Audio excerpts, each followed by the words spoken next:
శివరుద్ర గారు. నమస్కారం అమ్మా, చెప్పండి. చెప్పండి అండి, రాజేష్ నాథ్కి సంబంధించి ఇటువంటి ఆరోపణలు వస్తున్నాయి. ఆయన మీద ఇటువంటి ఆరోపణలు రావడం పట్ల మీరు ఎలా రియాక్ట్ అవుతున్నారా? అంటే ఏంటి, అతను గతంలో ఏ విధంగా ఉండేవాళ్ళు, అతని ప్రవర్తన తీరు వ్యవహార శైలి ఏ విధంగా ఉండేది? ఇప్పుడే న్యూస్ ఛానల్ ద్వారా విషయాన్ని చూసాము. ఇది ఒక సాధువులందరికీ మరియు దైవ రక్షణలో సనాతన హిందూ ధర్మ రక్షణ గురించని ఎన్నో ప్రయత్నాల్లో తిరుగుతున్నప్పుడు ఇలాంటి విషయం రావడం కూడా ఒక సాధువుల పైన ఎంతో అవమానాన్ని మరియు అనుమానాన్ని కూడా మనందరము వ్యక్తపరిచే సమయం.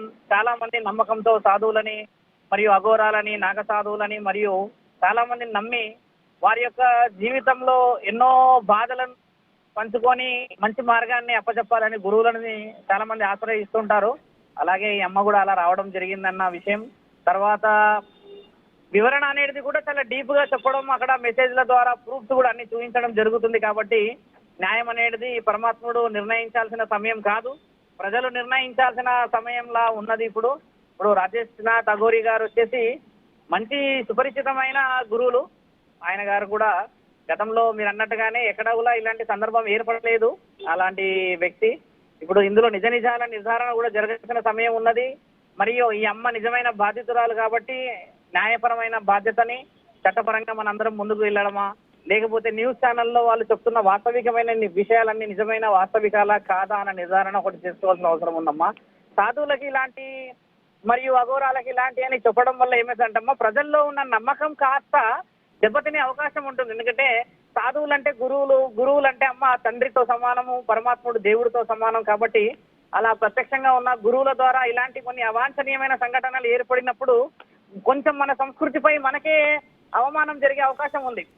ఒకవైపు మహాకుంభమేళలో సాధువుల గొప్పతనాన్ని, సనాతన ఋషి పరంపర గురించి అని మనందరం మాట్లాడుతున్న సందర్భాల్లో నిన్నగాక మొన్న శివరాత్రి ఒక మహాశివరాత్రిని జరుపుకున్నాము.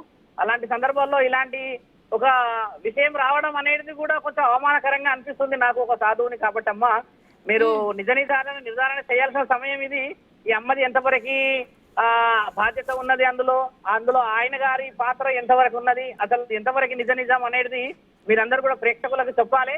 ఇందులో ప్రేక్షకులు చాలా మంది అమాయకులు ఉంటారు, అభాగ్యులు ఉంటారు.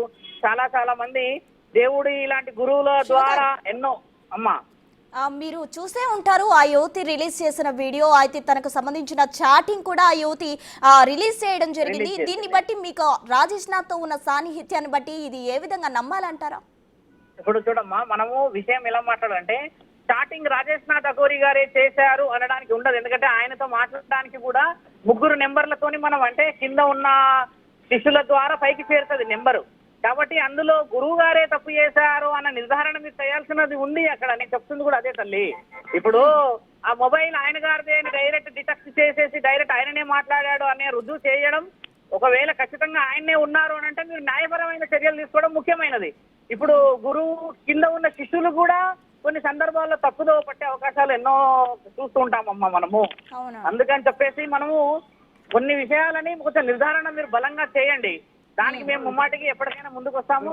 దాని విషయంలో ముందుకు పోవడానికి అవకాశం ఉన్నది. ఇప్పుడు ఆ కమ్యూనికేషన్, ఆ కాంటాక్ట్ డీటెయిల్స్ కొంచెం మీరు డీప్ గా తీయాల్సిన అవసరం తల్లి. ఒక గురువుని మనం అవమానపరచడానికంటే ముందు ఒక స్త్రీ అవమానపడ్డది కాబట్టి ఒక స్త్రీకి అవమానం జరిగితే ఎట్టి పరిస్థితుల్లో కూడా ఆగేది లేదు. ఈ న్యాయపరమైన విషయంలో మనందరం ముందుకు వెళ్దాము. నిజంగా ఎవరు చాటి చేశారనే విషయాలు కూడా మీరు అందరూ ఒకసారి స్పష్టత తీసుకురావాల్సినదని నేను ఒక సాధువుగా కోరుతున్నానమ్మా.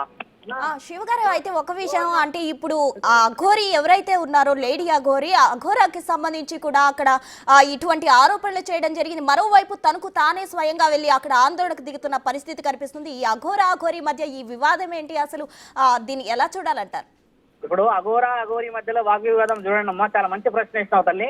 ఇప్పుడు అఘోరి విషయంలో గతంలో మన ఎల్లూరి శ్రీనివాస్ ఇప్పుడు అఘోరి అక్కడికి వెళ్ళేసి ఆయన పాదాలకి పుష్పాలతో పూజ చేసి పాద పద్మాలని ఆయన గారు మొక్కి తర్వాత ఆశీర్వాద బలం తీసుకొని ఇక పైన అఘోరాలందరూ నాకు అండదండాలుగా ఉంటూ సనాతన ధర్మానికి కావాల్సిన అన్ని రక్షక కవచాల్లో ఉంటారని కూడా ఒక వీడియో రిలీజ్ చేశారు గతంలో ఈ అఘోరీనాథ్ రాజేష్ ది కూడా. ఆ రోజు కూడా తర్వాత ఒక 4 రోజులకు 5 రోజులకి తర్వాత ఎల్లూరి శ్రీనివాస్ ఎటువైపు వెళ్ళాడన్న విషయం మనందరికీ తెలిసిందే. ఇప్పుడు వాగ్వివాదానికి ఎందుకు దిగుతుంది? ఇప్పుడు లేడీ అఘోరి అని అన్నప్పుడు ముఖ్యంగా మనం గమనించాల్సింది ఏంటంటే అక్కడ ఆవిడకి ఫిర్యాదు చేశారు అని చెప్పి ఒక వీడియో రిలీజ్ చేసింది ఈవిడ కూడా. నాకు ఇట్లా అన్యాయం జరిగిందని, ఫలానా స్త్రీ మాకు అన్యాయం జరిగింది అని చెప్పి ఒక వీడియో రిలీజ్ చేసింది కదమ్మా. ఆ వీడియో రిలీజ్ కి ఆయన గారు న్యాయం కావాలి నాకు అని చెప్పి ముందుకు పోవడం తప్పులేదు, ఆందోళన దిగాల్సిన అవసరం అది.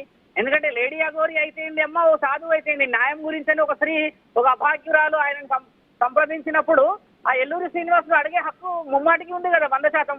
అలా వాగ్వివాదం ఏమున్నది? న్యాయం అడుగుతున్నాడు, ధర్మం అడుగుతున్నాడు ఆయన. ఇక్కడ సాధువుల లక్షణమే న్యాయం ధర్మం నిర్ధారించడం. అంతేగాని ఎల్లూరి శ్రీనివాస్ ఎందుకు అడుగుతాడు వాగ్వివాదం? ఎల్లూరి శ్రీనివాస్ వ్యక్తిగతమైన విషయాలకు వెళ్ళలేడు కదా అక్కడికి. వెళ్ళిన విషయాలు ఏమిటైనా న్యాయం జరగాలి. ఒక స్త్రీకి ఈ విధంగా, నా దగ్గర వీడియోలు ఉంది, ఒక స్త్రీ నాతో ఈ విధంగా చాట్ చేసింది, ఒక స్త్రీని మీరు ఈ విధంగా అవమానపరిచారు అన్న విషయమే కదా. అంతకుమించి వ్యక్తిగత విషయాల కోసం వెళ్తుందా అమ్మ? మీకు ఎలాంటిది ఏమైనా నోటీస్ అయిందో? లేదండి, అంటే ఇప్పుడు అఘోరీకి సంబంధించి కూడా ఆ యువతి ఏదైతే వీడియో రిలీజ్ చేయడం జరిగిందో ఆ వీడియోలో అఘోరీ చెప్తేనే ఈ విధంగా వీడియో చేయడం జరిగింది అంటూ కూడా ఒక మాట అనడం జరిగింది. దాన్ని ఎలా చూడాలంటారు? ఇప్పుడు చాలా మంచి, ఇప్పుడు చూడమ్మా, అఘోరికి చెప్తే అఘోరి ఏం చేసింది? ధైర్యం చేసి ముందుకు వచ్చింది. ఇప్పుడు ఎల్లూరి శ్రీనివాస్ ముందుకు వచ్చాడు. తర్వాత తదుపరి నిర్ణయాలు మళ్ళీ ఈ అమ్మాయి ధైర్యం చేసి వీడియో తీసింది. తర్వాత ఛానలైజేషన్ లోకి వచ్చారు, ప్రెస్ లోకి వచ్చింది. తర్వాత మీరందరూ కలిసి న్యూస్ అంతా బట్టబయలు చేయడం చేత న్యాయం నిర్ణయించాలి అంటున్నానమ్మా. ఇప్పుడు ఎల్లూరి శ్రీనివాసు అవసరానికి ఈ అమ్మాయి వెళ్ళి ఇలా ఉంది నాయన అని చెప్తే కదా ఆయన ముందుకు వచ్చాడు. ఈ అమ్మాయి లేకపోతే ఆయన ఎందుకు వస్తాడు ముందుకు?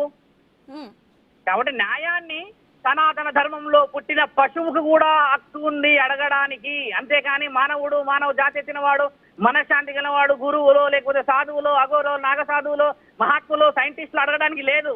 న్యాయం కోసం పశువు కూడా అడిగినా సమాధానం ఇచ్చే బాధ్యత సనాతన ఋషి పరంపరలో ఉంది. అదొకటి గుర్తుపెట్టుకోవాలి మనందరము. బాధ్యత, న్యాయం జరిగినప్పుడు అందరం ఒకలాగా ఉండాలి. అన్యాయం జరిగినప్పుడు మనందరం కుటుంబం లాగా వెళ్ళి ఆ అన్యాయం ఎలా జరిగింది, ఎందుకు జరిగింది, ఎవరు చేశారు, ఎలా పోయారు అనేది హక్కు అందరి మీద ఉంది. ఈరోజు అఘోరి రాజేష్నాథ్ గారిని మనందరము తప్పు పట్టే సమయమా, తప్పు పడుతున్నామా, లేకపోతే ఎవరైనా వెనకాల ఉండి ఏమైనా నడిపిస్తున్నారా? అదే డౌట్ కూడా యువతి ఏదైతే వీడియో రిలీజ్ చేయడం జరిగిందో చివరిలో కూడా మన అందరం అఘోరికి సపోర్ట్ గా ఉండాలి అంటూ చెప్పింది. తన ఇష్యూ కంటే ముందు అఘోరికి సపోర్ట్ చేయాలంటూ కూడా ప్రస్తావించడం జరిగింది. దీన్ని ఎలా చూడాలంటారు? న్యాయం ధర్మం ఎక్కడుంటే అక్కడ సపోర్ట్ చేయాలి తల్లి. ఎల్లూరి శ్రీనివాస్ వైపు ధర్మం ఉంటే, న్యాయం ఉంటే ఈయనకు సపోర్ట్ చేయాలి. అఘోరి రాజేష్నాథ్ గారి దగ్గర ఉంటే ఆయనకు సపోర్ట్ చేయాలి. న్యాయం ధర్మానికి సపోర్ట్ చేయాలి. మనము వ్యక్తికి, వ్యక్తిత్వానికి చేయకూడదు. ఒక వ్యక్తి పేరు మీద ఎప్పుడు చేయకూడదమ్మా.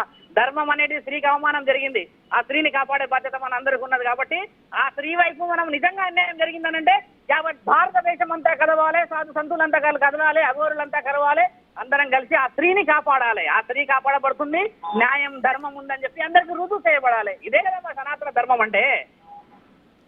ఇప్పుడు ఒక్క విషయం శివరుద్ర గారు, ధర్మాన్ని కాపాడాల్సిన వాళ్ళు అఘోరి కావచ్చు, అఘోరా కావచ్చు, వీరిరువురే బయటకు వచ్చి ఈ విధంగా అంటే రచ్చ చేయడం ఎంతవరకు కరెక్ట్ అంటారు? మంచి ప్రశ్న. ఇప్పుడు ఆయన అఘోరీనాథ్ రాజేష్ గారు మీరు అన్నట్టుగానే తప్పు చేశారు అని అన్నప్పుడు అది ఇంకా జస్టిఫికేషన్ చెయ్యాలి అంటున్నామ్మా. జస్టిఫికేషన్ చేస్తే న్యాయం ధర్మం చట్టం ఉంది కదా, చట్టపరంగా అన్ని పోయే హక్కులు ఉన్నాయి. ఇప్పుడు ఎల్లూరి శ్రీనివాస్ అలియాస్ అఘోరి పోయి అక్కడ గొడవ చేస్తున్నాడా, వాగ్యుగా దిగుతున్నాడా అన్న విషయం పక్కన పెట్టండి.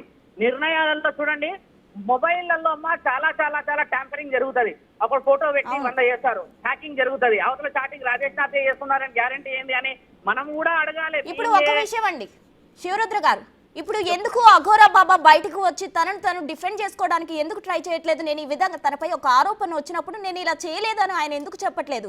దొంగ కాబట్టి దాక్కున్నాడు అంటూ కూడా అఘోరి ఆరోపిస్తుంది. మరి లేదు లేదు, అలా అదే చేయదు కూడా. మనం ఇప్పుడు చూడమ్మా, దాక్కున్నాడు అనడానికి రాదు. ఆయన కొంచెం పెద్ద గురువు, ఆయన ఏ రోజు కూడా ప్రెస్ లకి రాలేడు. గతంలో కూడా ఇంతకు ముందుకేమన్నా రెగ్యులర్ గా ప్రెస్ లో వచ్చాడా అమ్మా? ఎక్కడ ప్రెస్ లో లేడు కదా.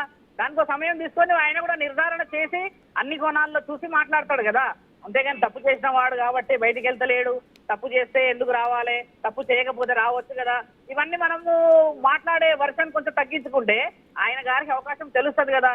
ఇప్పుడు మీరు ఒక ప్రెస్ వాళ్ళు కాబట్టి అడిగారమ్మా, రేపటి రోజు మరి వేరే వాళ్ళు కూడా అడుగుతారు కదా. ఒక గురువు మీద నిందపడడం అనేది ఒక దేవుడి మీద నిందపడడం లాంటిదే.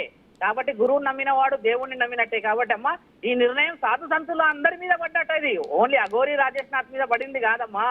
సాధువులు, సంతువులు, అఘోరాలు, పురోహితులు, పండితులు, పీఠాధిపతులు, మతాధిపతులు, ఆశ్రమాధిపతులు అందరి మీద పడ్డట్టే కదా.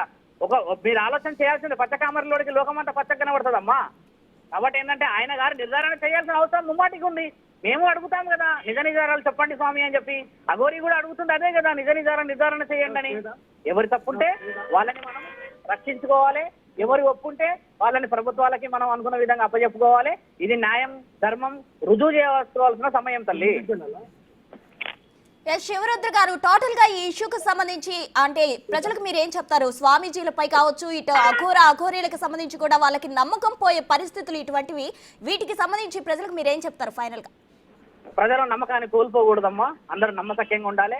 సాధు సంతులు, చాలా మంది గురువులు జీవితాన్ని త్యాగం చేసేసి అన్నిటికీ దూరంగా ఉండి సంసారాలు సౌభాగ్యాలు బాగుండాలి అని చెప్పి మన కోసం అక్కడ వాళ్ళు ఎన్నో నిద్రలేని రోజులు, ఎన్నో పూజలు, పురస్కారాలు, శాంతి హోమాలు, అగ్నిహోత్రాలు చేస్తూ ఉన్నారు. కాబట్టి ఎవరో ఒక్కరు చేసిన దానికి యావత్ భారతదేశంలో ఉన్న సాధు సంతులందరినీ మనం అవమానపరచకూడదు.